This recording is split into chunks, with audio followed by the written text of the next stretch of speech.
Et à présent, chers téléspectateurs, nous passons à notre premier sujet du jour, qui est l'inauguration, la prochaine inauguration du grand musée égyptien qui est prévu le 1er novembre prochain.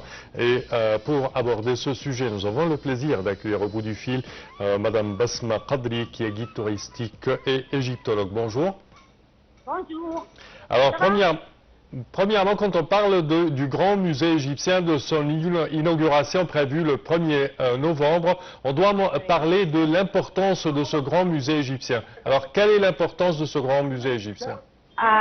Bien sûr, tout le monde attend avec impatience l'inauguration de ce grand musée qui sera le plus grand musée du monde. Le musée nommé de Gênes, notre futur musée, les touristes, les guides, tout le monde attend avec impatience l'ouverture de ce grand musée. Quand on parle des pièces d'art exhibées, on parle de au moins plus que même 100 000 pièces exhibées dans ce grand musée égyptien. Oui, tout est très bien pensé, très bien calculé. Dès l'entrée du musée, c'est Ramsès II qui accueille les touristes.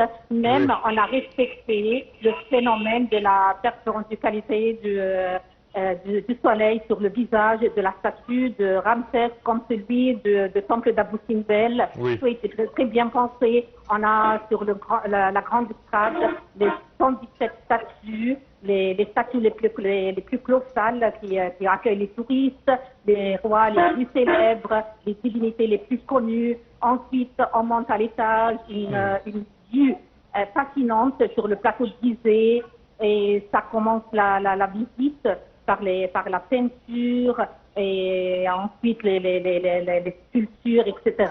Oui. Également, quand on parle des capacités de ce musée, on parle d'un système d'éclairage unique avec...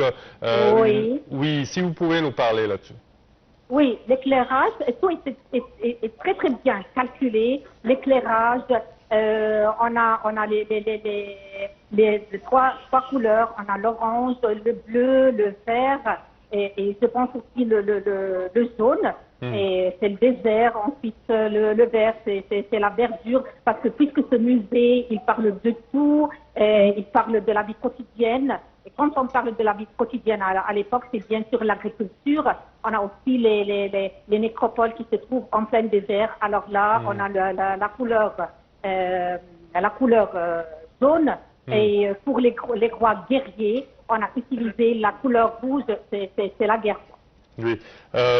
Un nom qui figure parmi les perles de ce musée, le nom du roi Toutankhamon, est d'exhiber l'intégralité de sa collection qui atteint, je pense, plus que 5000 pièces, si je ne me trompe pas. C'est la première fois que le trésor de Toutankhamon sera exposé entier, les 5400 pièces. On a presque transféré tous les pièces au Gênes. Il en manque quelques pièces à l'ancien musée et ces pièces seront transférées à la dernière minute. Oui. Surtout la partie du trésor qui est en or massif, le masque, le cercueil et une petite partie des bijoux. Alors, certainement, à part le masque de Toutankhamon, on parle du reste du trésor. Ce sont des objets de vie quotidienne, si je ne me trompe pas. Oui, la majorité des pièces du trésor étaient utilisées par Toutankhamon lui-même au quotidien. Les bijoux, on a aussi ses costumes, ses robes, on a plein de choses. Et ça sera, il y a des pièces qui seront exposées pour la première fois. Oui. Également, pour passer dans ce musée, il y a plusieurs circuits pour voir, par exemple, par ordre de temps ou par ordre de thème, si je ne me trompe pas. C'est par ordre de thème. C'est pas par ordre de dynastie comme à l'ancien musée, le musée du Caire. L'ancien musée qui restera toujours un des plus importants musées académiques du monde. Certes. Certes. Mais là-bas, au musée du Caire, c'est par dynastie, par époque, tandis que là, par thème. Oui. Quels sont les thèmes proposés, par exemple? On a la vie quotidienne, oui. on commence par les scènes de la vie quotidienne. Ensuite, on a les statues des pharaons guerriers qui sont là, les statues de la reine Hatshepsut, la seule femme pharaon qui a régné à l'époque.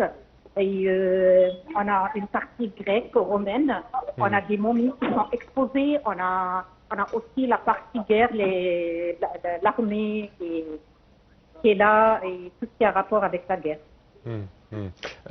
L'emplacement lui-même de ce grand musée égyptien au pied des pyramides ou juste à côté des pyramides.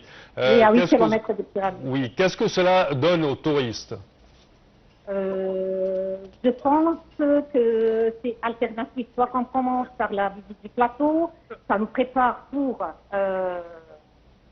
la visite du musée. Si on fait le contraire, on commence par le musée, ça nous prépare pour la visite du plateau, parce qu'il y a, comme vous savez, il y a un passage qui lie le musée aux pyramides. Oui. Oui. Alors c'est complétif, quoi. Oui. Quand on parle également du grand musée égyptien, on ne doit pas mentionner les ateliers de restauration des pièces antiques et des monuments égyptiens. Oui, on a une école de restauration au musée au GEM. On a restauré pas mal de monuments, des momies. Tout est très bien restauré avant, bien sûr, de l'exposer au musée. Et je pense que les salles de restauration seront accessibles. Et on a aussi les 3 caves souterrains. Certainement. Quand on parle de visiter le Caire, à présent, je pense qu'il est déjà inauguré, le grand musée égyptien, en partie. Néanmoins, il fait partie des visites des touristes au Caire. Bien sûr, bien sûr. Bien sûr, ça fait une visite très importante, très intéressante pour les touristes. Et qui attendent avec impatience l'inauguration du grand musée. Oui. Il est ouvert, comme vous le savez, partiellement, mais totalement, on attend qu'il soit ouvert le 1er novembre. Espérons. À part cela, quand on parle de l'inauguration, de la célébration de l'inauguration du Grand Musée égyptien, est-ce que vous savez l'ampleur de la célébration? Parce que déjà, on a vu le transfert des momies du musée de Tahrir vers le musée de la civilisation égyptienne. Ensuite, l'inauguration de l'allée des Sphinx et des Béliers à Luxor, c'était une célébration grandiose. Et à présent, on s'attend à cette célébration que ce sera phénoménal. Oui, ça va dépasser tous les pensées. Alors, vous avez des informations là-dessus ou... Non, pas encore, mais bien sûr, ça sera une grande célébration. Tout le monde va attendre avec ça impatience. Mais on ne sait pas exactement comment ça sera. Vous savez, on a invité presque tous les rois, les princes, les présidents du monde. C'est grandiose, alors ça sera une grande célébration. Espérons pour le mieux. Selon vous, pour vous quand même, quelle est la pièce que vous aimez le plus dans ce grand musée égyptien? Il y en a plusieurs. Il y a la pièce de la reine Téphérès, la mère de Khéops. C'est exposé son trésor trouvé dans sa pyramide. On a aussi la partie culture du Nouvel Empire, de la 18e dynastie jusqu'à la 21e, la reine Hatshepsut, Merenptah, Ramsès II. Et on a aussi la partie qui est très importante, gréco-romaine. Oui. À part cela, quand on parle de... Et bien sûr, les salles, parce que le trésor de Toutankhamon sera exposé dans des salles à part. Oui. Pour donner plus d'authenticité à exhiber les pièces. Oui.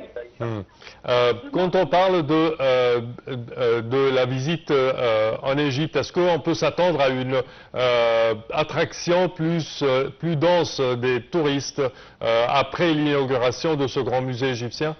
Bien sûr que oui, bien sûr que oui. J'ai beaucoup de touristes qui attendent l'inauguration de ce grand musée pour refaire l'Égypte et le Caire, surtout le Caire.